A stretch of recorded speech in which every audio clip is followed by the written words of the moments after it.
Donald Trump se sabotea a él solo. Ha de reconocer que ser Donald Trump y sobre todo comportarse como él es una tarea muy difícil, dicho desde el punto de vista de la honestidad, como coinciden tantos analistas incluso políticos republicanos, cada vez más sospechoso de militancia antitrumpista.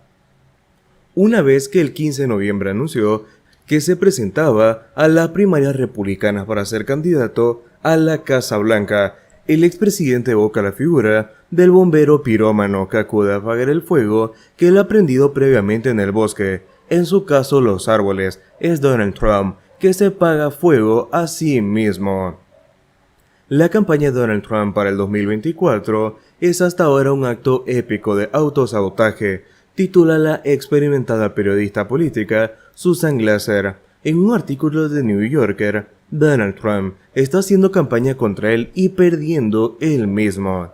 Tras una actividad frenética a lo largo de todo el año, con mitines semanales o más, de pronto aparecen comentarios en los que indica que Donald Trump está hibernando o que ha olvidado que está de nuevo en la carrera electoral.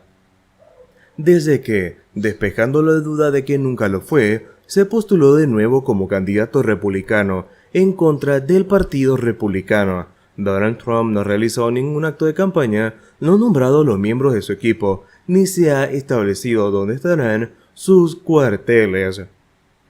Salvo escasos actos públicos realizados a distancia, como una intervención telefónica el pasado lunes en un evento a favor de Herschel Walker para las elecciones al Senado de Georgia, no ha salido de su mansión de Mar-a-Lago.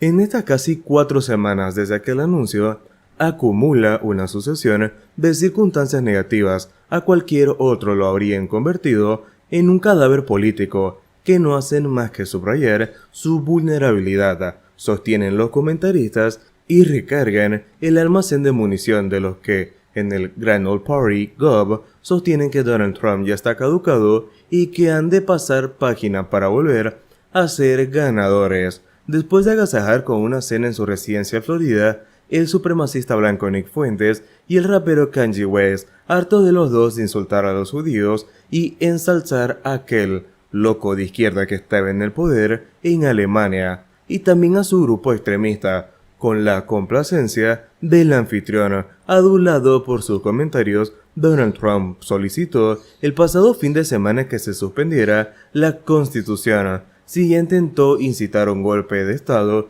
el 6 de enero del 2021. Esta vez pidió cargarse la máxima ley para regresar al gobierno como víctima de un fraude masivo que solo está en su mente y la de sus fanáticos.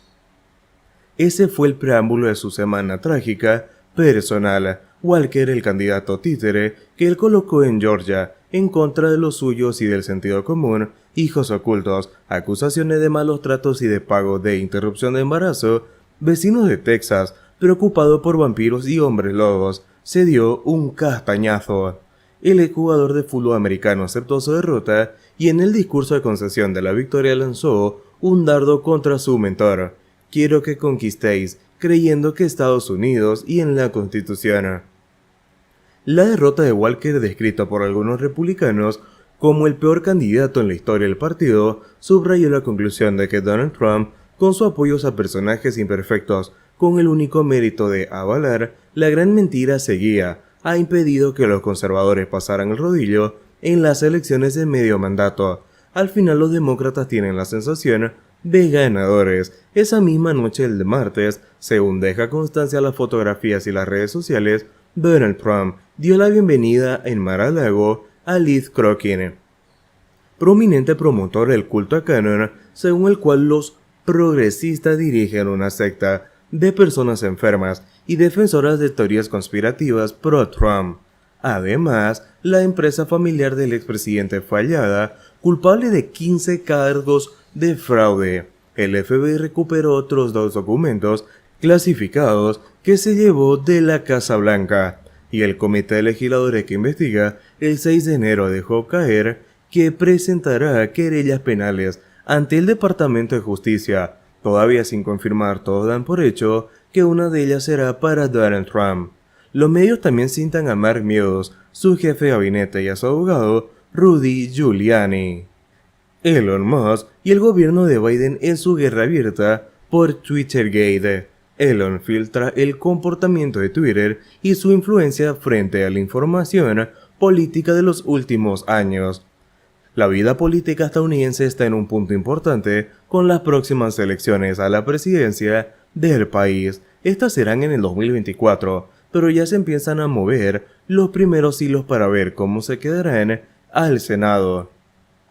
Pero es un hecho de que las redes sociales están cada vez más presentes en las diferentes campañas políticas y Twitter es una de las más utilizadas. Sin embargo, ha habido mucho revuelo entre el gobierno actual de Biden y el de Elon Musk.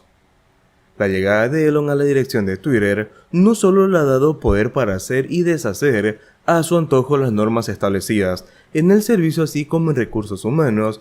Para unos, unas decisiones son correctas para salvar la plataforma, pero para otros es todo lo contrario a lo que pensaban que sería el devenir de la red social.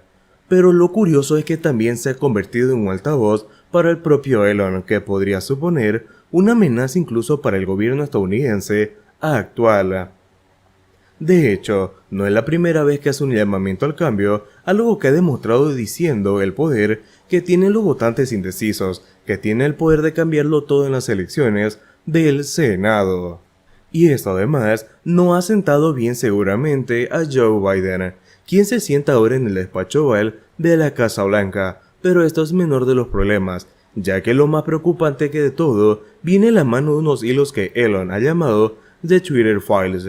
Con su llegada a la presidencia la app del pajarito tiene claro que es el momento de hacer algo con la libertad de expresión, y todo parte desde un escándalo en el 2020 que situaba en el centro de todo al hijo de Joe Biden, Hunter Biden.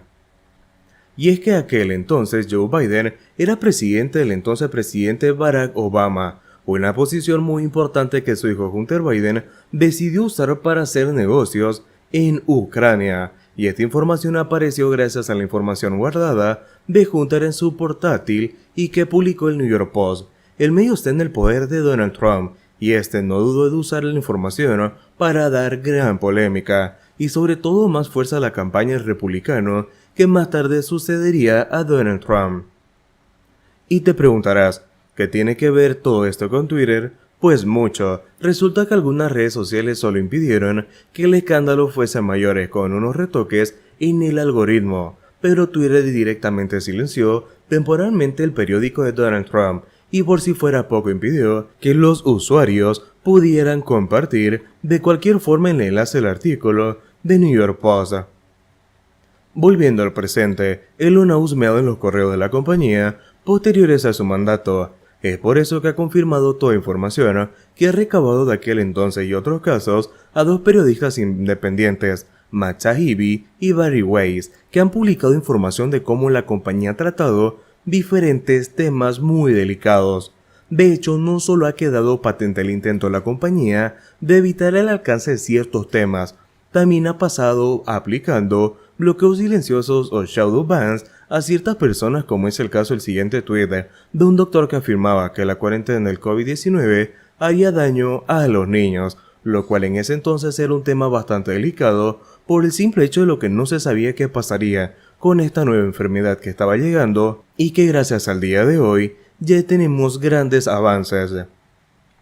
Como se puede observar, la herramienta de moderación se ve claramente que Twitter lo colocó en una lista negra de tendencias, evitando que sus mensajes llegaran a tener alguna clase de impacto o que fueran tema candente de conversación en algún momento. No cabe duda de que Elon Musk ha logrado dar una visión más céntrica de Twitter en lo que la política se refiere. Al fin y al cabo, ha defendido la libertad de expresión en la plataforma a capa y espada, pero esto también le está pasando factura, y es que ha recibido presiones y una serie de investigaciones en sus empresas, especialmente en Tesla. Todavía los Twitter Files no han acabado y será cuestión de tiempo de ver cómo se desarrollan unos acontecimientos que no han hecho más que empezar. Todo esto lo que ha estado sucediendo fue publicado por el New York Post, una de las más grandes empresas de telecomunicaciones, que empezó a sacar las verdades del hijo de Biden, Hunter Biden, y sus malos negocios que hizo en Ucrania, usando el nombre de su padre, que en entonces era vicepresidente.